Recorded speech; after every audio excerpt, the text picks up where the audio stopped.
Hi everyone, welcome to another episode of Seth Stuff. My name is Seth and I'm here at RCBC Las Piñas warehouse. So for this episode of Seth Stuff, I have really great news for you. Well, number one, RCBC, as you know, is selling repossessed cars at a very affordable price. At lahat ng mga nakikita niyo sasakyan dito, most of them ay binibenta ng RCBC. So in their upcoming sealed bidding this month of July, they have a special promo and I will tell you more about that promo later. Number two, since nandito rin naman ako, so I will be featuring some cars here that I've found with really good quality, really in good condition, and with, of course, really good price. And number three, as I've told you earlier, RCBC is gonna have sealed bidding. As a sealed bidding list of cars, nakita ko na may mga units doon na talaga naman ang baba ng presyo. So I will share those units later. So please stay put and we'll be right back.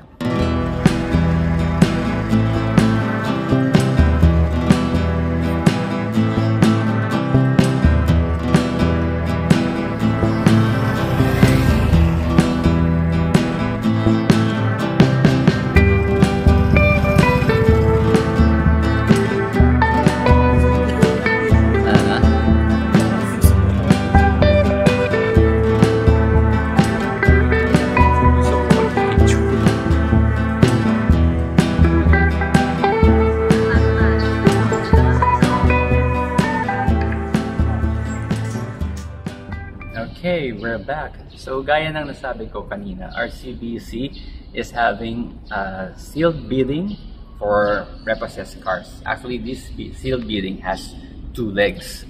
Okay, now, before I explain any further, I would like you guys to go to www.rcbc.com/rcbc-cars-for-sale and hit enter. So from here, just click on the button which says cars for sale via sealed bidding, and from there you will be able to download a copy of the complete list of cars for sale sa sealed bidding this month of July. And dito sa listahan na ito, makikita nyo lahat ng mga units na binibenta ng RCBC nationwide. Dito nyo na rin makikita kung saang warehouse kayo pupunta. Andito na rin yung year model, details sa sasakyan, like kung anong brand, mileage, colors, and of course, the starting or minimum bid price. Now, ang kinagandahan ngayon ng sealed bidding this time is that meron silang incentive program. The more units you want or you buy from this sealed bidding, the more discounts you get. Let me explain this. The RCBC car sealed bidding has two legs always.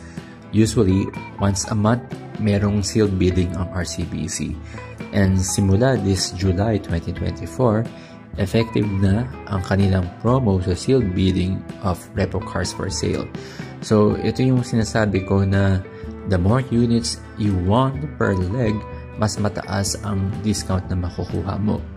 Pag isa ang napanalunan mong units sa bidding, wala ka pang makukuha ang discount. Pero if 2 hanggang 5 units ang napanalunan mo, entitled ka to 5% discount. Pag 6 to 10 units naman, 10% ang total discount na ma-avail mo sa lahat ng units na napanalunan mo. At kapag more than 11 units ang napanalunan mo sa bidding, meron kang 15% discount which again will be applied to the total winning bid amount. Okay, and since nasa RCBC Las Piñas warehouse ako ngayon, mag-check ako ng mga cars for sale na kasama dito sa July RCBC sealed bidding leg 1. So ilan to sa mga napili ko na for me maganda ang kondisyon at ang presyo. Tara, check natin sila. So this one is a 2019 MG ZS style automatic transmission Nasa 23,000 kilometers ang itinakbo nito. The minimum bid price is 513,000 pesos only. In good running condition ang unit na ito. Alam nyo naman, pag bank repossessed cars ang binibenta, bawal i-test drive kasi hindi insured ang mga sasakyan dito. Ito naman, nagustuhan ko to kasi bagong-bago pa. This is a 2023 Geely Coolray automatic gas with a mileage of 7,600 kilometers only. Ang starting bid price nito is 858,000 pesos only.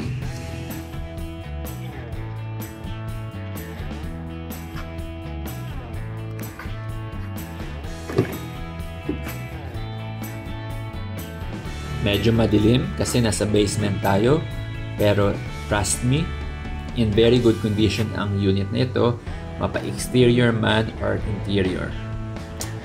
Kita nyo naman, mas madilim, di ba? Ang ganda. Lalo na yung seats, talagang bagong-bago pa. No? Ayun, very sporty and look. Next na unit na nagustuhan ko ay mas bago pa. Ito na ata ang pinakabago na unit sa Las Piñas Warehouse. 2024 Nissan Livina 1.5 VL MPV. Automatic transmission with a mileage of 8,000 kilometers. 8,000 kilometers. Gusto ko sana mag-side comment. Anyway, the minimum bid price for this unit is 957,000 pesos only. I believe ang brand new unit ng Nissan Livina 1.5 VL80 is at 1,249,000 pesos. Kaya laking tipid ka na sa presyo nito na 957,000 pesos. Medyo maalikabok lang dito sa warehouse pero promise, car wash lang ang katapat nito. Bagong-bago, walang gas-gas so far akong napansin.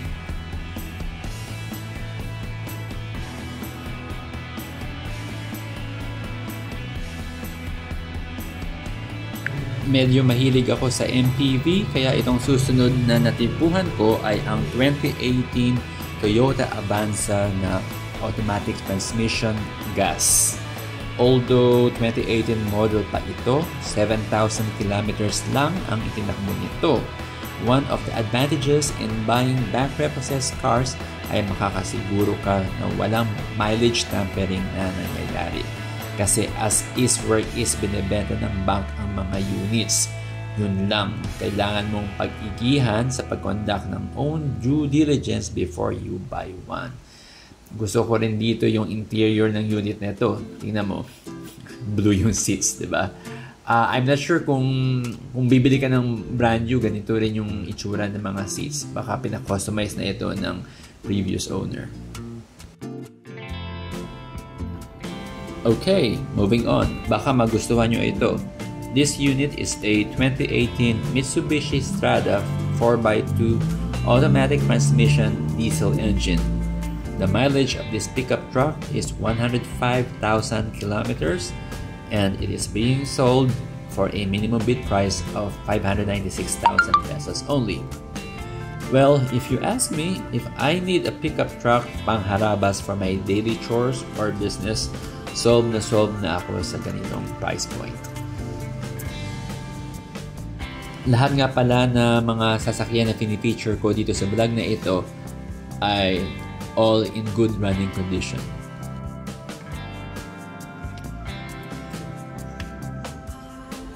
Okay, itong susunod hihingi ako ng paumanhin sa inyo kasi nagkamali ako sa pag-identify ng sasakyan.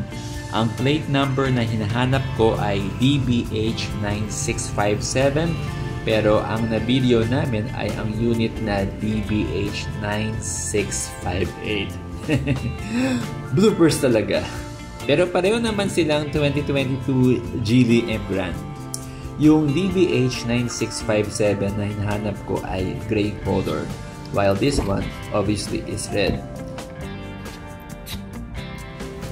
Grabe, ang ganda ng interior. Bagong-bago pa talaga. Wala ka nang aayusin dito. I don't know how much this is, but the gray one na hinahanap ko has a starting bid price of 518,000 pesos only. Sorry na. Move on na tayo.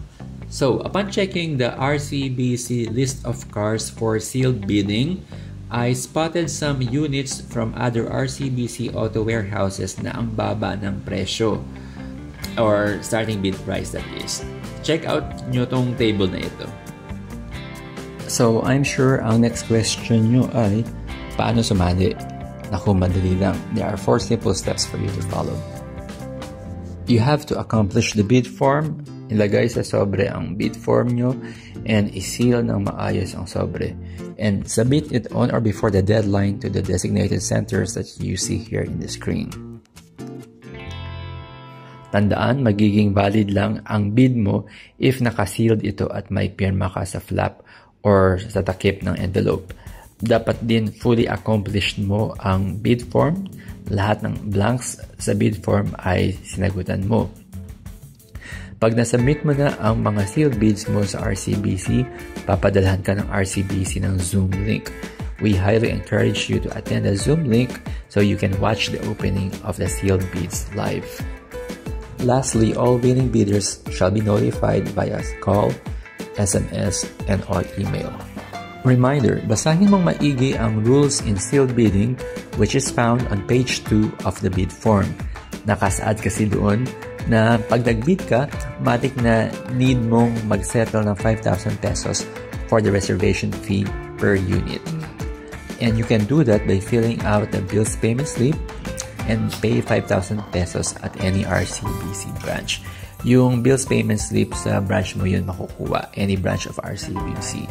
So, for example, if you have 10 sealed bids to submit, dapat may 10 validated bills payment slip ka rin. Bawat slip, 5,000 pesos ang nakalagay. Nakapasok din sa loob ng sobre ang original copy ng validated bills payment slips. Okay, so nasolve ba kayo sa mga units na pinakita ko?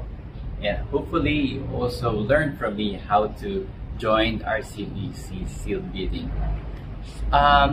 If you want to inspect the cars here at any RCBC auto warehouses, you just simply have to walk in. You don't need to set an appointment. The warehouse is open daily from 8:30 a.m. until 5:30 p.m. Nasa listahan ng cars for sale ang mga addresses at saka kung paano nyo sila search via Waze or Google Maps.